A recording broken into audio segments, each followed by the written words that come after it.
Hey everyone, this is Derek, and in this video we're going to look at solving systems of equations, but this time using matrices rather than just sort of elimination method like we saw in the last section.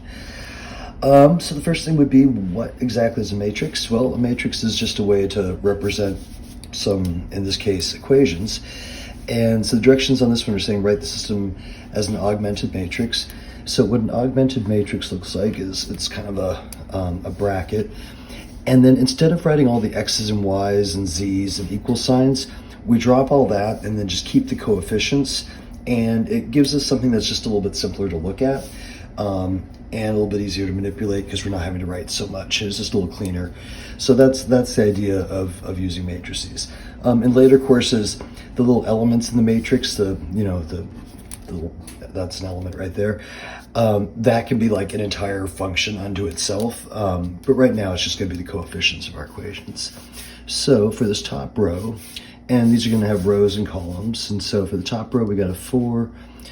Negative y would represent as -1, and then 3. The way we do the equals is we do a line, and then on the other side of the line is the 67. And so that's the same thing as that equation. So here we'll have -2. There's no y term, so we would use a 0 there to indicate that there's 0 y's. And then that z would be a 1. And 33, and then no x terms, we'll put a 0 there. Negative y, so that'll be a -1, and then 5, and 43. So when we're writing it as in terms of a matrix, an augmented matrix means it has the equal side of the equation. But when we're writing it in a matrix, no letters in here, so careful not to bring over like a y instead of a -1. Okay, so that showed how we were going to write them, and then this is sort of how we're going to solve them.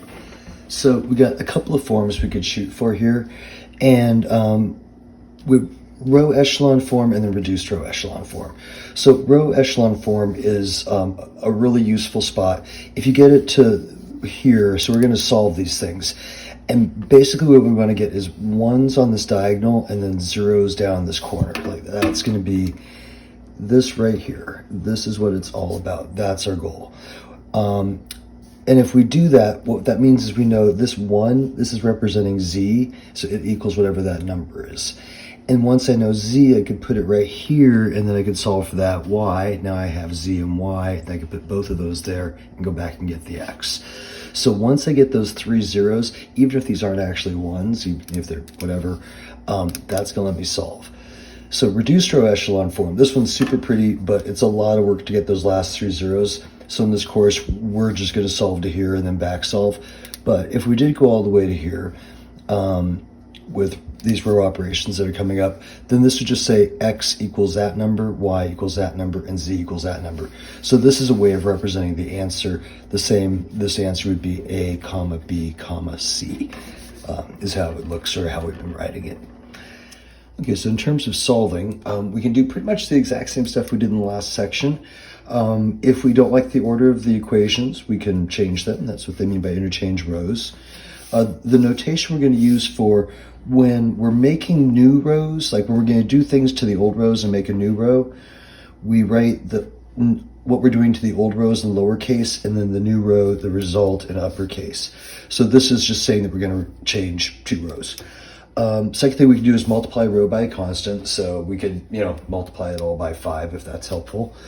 And then we can add the product of a row multiplied by a constant to another row. So in other words, adding and subtracting of rows to make a new row, like we did before, we could still do that. Now we're just calling them rows instead of equations. So in terms of solving using these operations, what we're going to do first is get a 1 right here. And so that's the spot where sometimes this interchange rows is useful. If they happen to have started with an equation with a 3x, but this one just has a plain x, we'd want to swap them so that we have the 1 right here. And then what we do is we use this 1 to make 2 zeros below it. And so if, say this was a 3 and a -4, I'd multiply this by -3 and get that 0. I'd multiply this by +4, so just the opposite, but the same value, opposite sign, and use it to make that 0. So that I'd be here, and this is like back in the last section, this would have been like our equations 4 and 5 is basically what we're making. And then it says, they always tell you to make a 1 right here. I don't always love to make a 1 right here, because like if this was a 2, a 7, and a 19, I'd be super bummed out if I divided all that by 2 and had fractions. So I would probably just kind of do row operations to get that 0. If it happens to be a 1, that's great. If it's easy to get a 1, that's also great. But if not, get that 0. So then this piece would look like, say, 3z equals 6, and then you're just dividing over and getting your z. Once you have that, you can back solve through and get the others. So that's going to be the goal. Okay, so for this equation, the first thing I'm going to do is write it as an augmented matrix. And I'm going to, as I write this down, I have this negative x here. And remember back here, I'll get closer. Remember back here, the first thing we want to do is get a 1 right there. So I'm going to go the negative of row 1, and then that's going to make my new row 1. So I'm going to multiply this by -1, and then that's making my new row 1. And I'm just going to do that as I write this down, just to get that sign flipped around to a +1. So now we're going to have 1, and then this would be now -y. So that'll be a -1. There's no z term, so we'll put a 0 there. That's our equals, and then we're multiplying by -1, so that makes a -3. And then the rest of this I'm just going to copy over. Okay, so here's our augmented matrix. And then this one came out really nice, right? So once I kind of got that sign flipped around on the first one, now I can just go row 1 plus row 2. That will give me my first 0. Notice it will mess up that 0 though, but that's okay. And then we're going to go row 1 plus row 3, and that will make our new row 3, getting us a 0 here. So I'll write a bunch of stuff out and then come back. Okay, so I just wrote down what I was going to do so I could show it to you. So we're going row 1 plus row 2 to get our first 0. That's right here.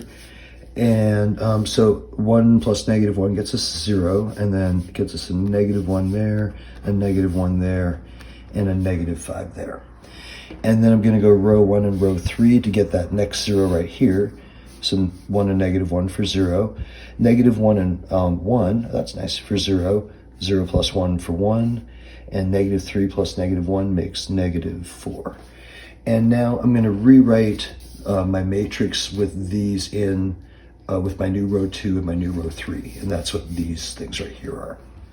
And then something I might do right here, you see how everything's negative? And so it's going to be -y minus z equals -5. It really might be nice if I just kind of went -1 times this kind of row 2 right here, and made that my new row 2, so that I don't have to rewrite it, but I can write it with a positive sign. It'll just look a little nicer. I don't think I didn't do it in the notes, but just looking at it, thinking it just seems better. Right here, we'll write this one. And so now, this is where we would be. And then I'm going to cut away again and then write all this out with the x's, y's, and z's, so you can kind of see where we're at in terms of like the last section, how that looked. And then this is in, right now we're in what was called row echelon form. So we have our 1s on our diagonal and our 0s down here in the corner.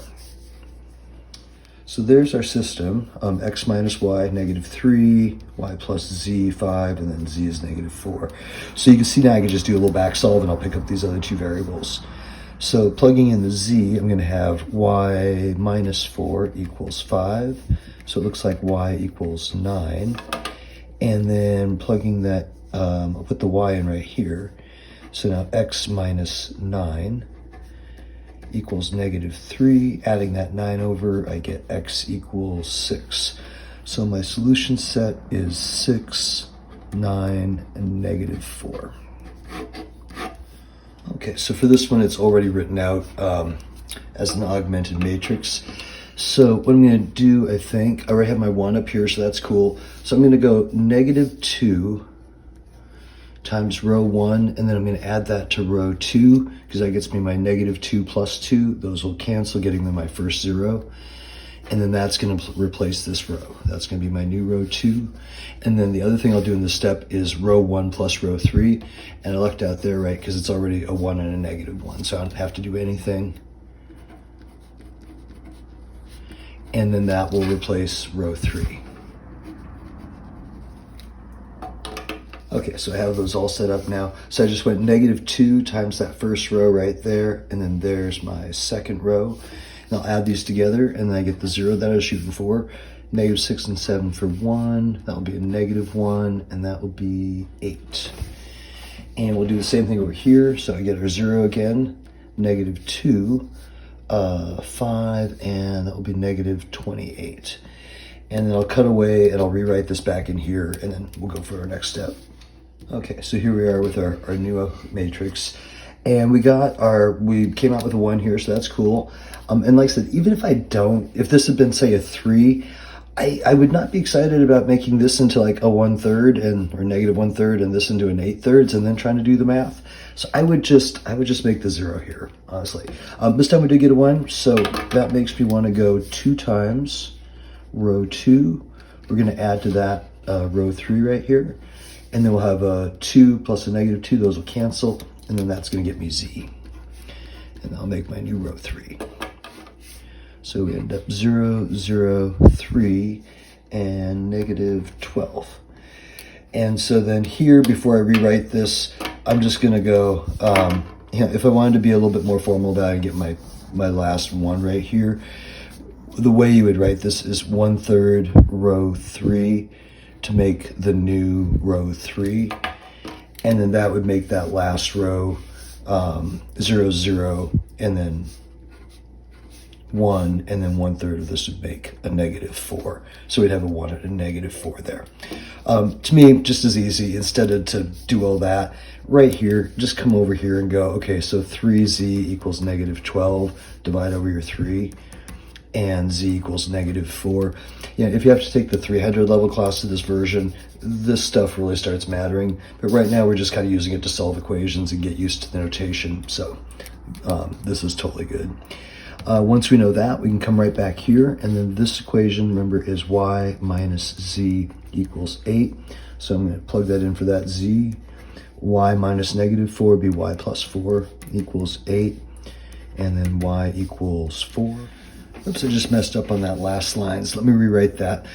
So we got z was -4, y was 4, and now I'm going to come back to equation 1, and I'm going to write it down correctly this time. So that's going to be 3y minus 2z equals 20, and then I'm just going to plug in y and z, and that's going to let us get this x.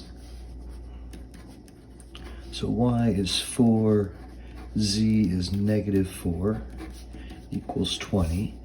So x plus 12 plus 8 makes 20, and then that's 20. And so when we bring that over, that's just x equals 0. So that's not like inconsistent or dependent or anything. That just means like x is literally 0. So our solution set is going to be 0, 4, and -4.